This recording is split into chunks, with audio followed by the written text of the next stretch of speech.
दोस्तों, चाहे रामायण हो या महाभारत हो, यह दोनों ऐसे ग्रंथ हैं जिनके बारे में जितना ज्यादा जानकारी इकट्ठी की जाए उतनी ही कम है, क्योंकि यह इतने बड़े ग्रंथ है कि इसमें हर एक पत्र से जुड़ी एक कथा है।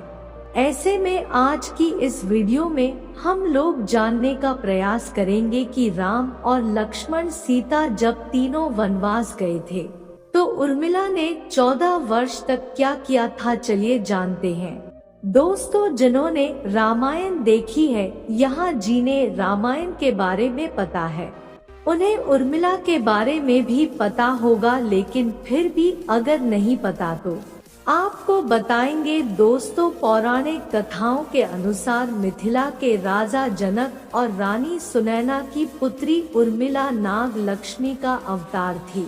उनकी 2 संतानें थी, अंगद और चंद्रकेतु। रामचंद्र सीता और लक्ष्मण के वनवास जाते समय उर्मिला भी अपने पति के साथ जाना चाहती थी, लेकिन लक्ष्मण ने मना कर दिया। कहा कि वृद्धि माता पिता की देखभाल करना ही उनका कर्तव्य है।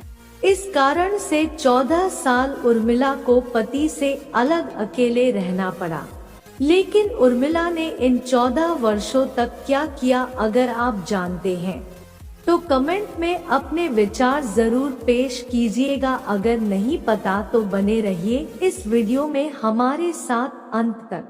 दोस्तों, पौराणिक कथाओं के अनुसार रामायण में बताया गया है कि राम, लक्ष्मण, भरत और शत्रुघ्न के जन्म के वक्त राम, भरत और शत्रुघ्न अन्य बच्चों की भांति कुछ देर रोने के बाद चुप हो गए थे, लेकिन लक्ष्मण रोते ही रहे।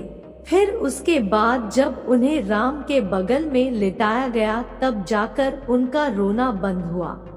तब से वह हर वक्त राम की परछाई ही बनकर रहे। जब राजा दशरथ ने भगवान राम को 14 वर्ष के वनवास का आदेश दिया तो लक्ष्मण ने भी अपने अग्रज के साथ वन में जाने का निर्णय ले लिया।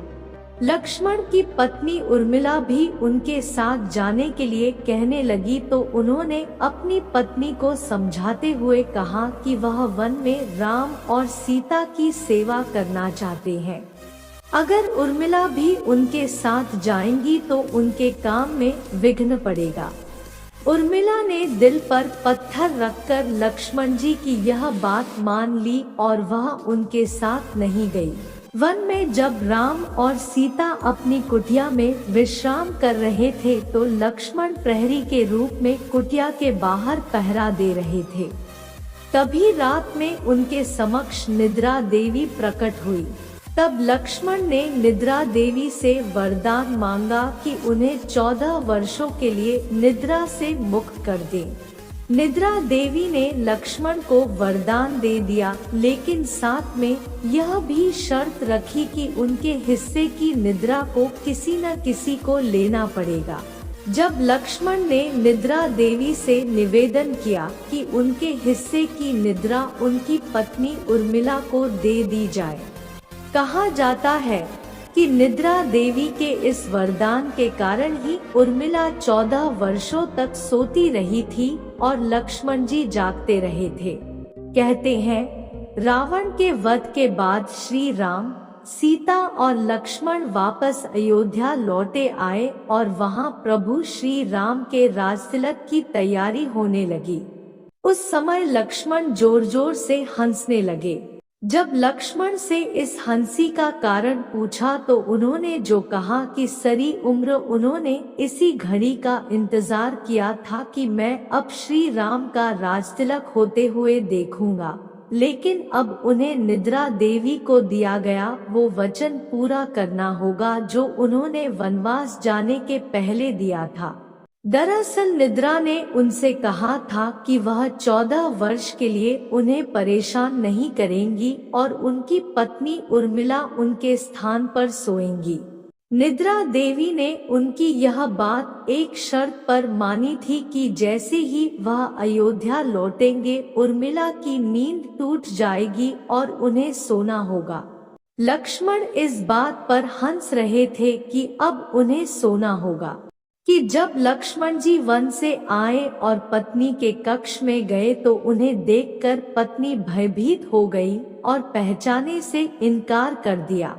इसकी वजह यह थी कि 14 साल तक उर्मिला सोती रही थी और इतने दिनों लक्ष्मण जी को उन्होंने देखा भी नहीं था और वह राम का राजतिलक नहीं देख पाएंगे। उनके स्थान पर उर्मिला ने यह रस्म देखी थी।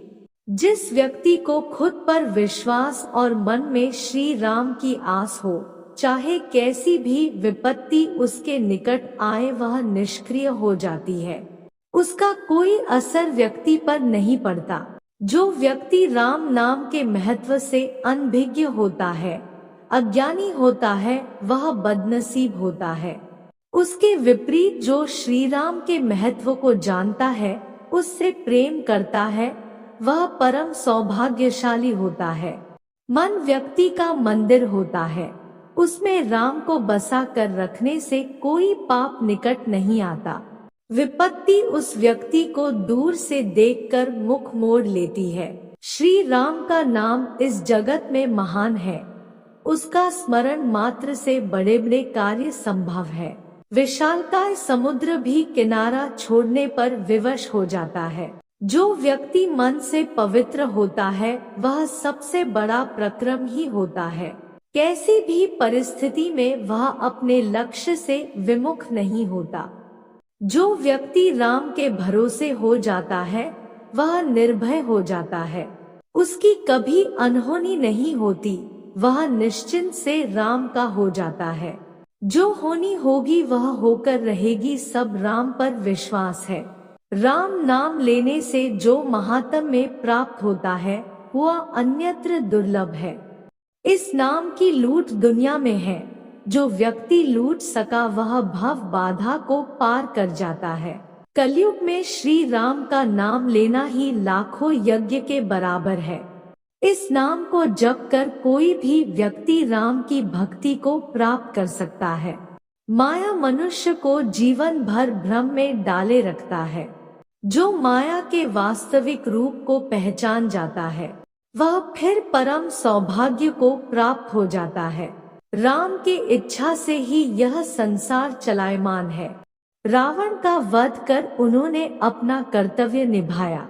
वध के पश्चात रावण को अपनी शरण में लेकर अपनी प्रभुताई को भी स्पष्ट किया।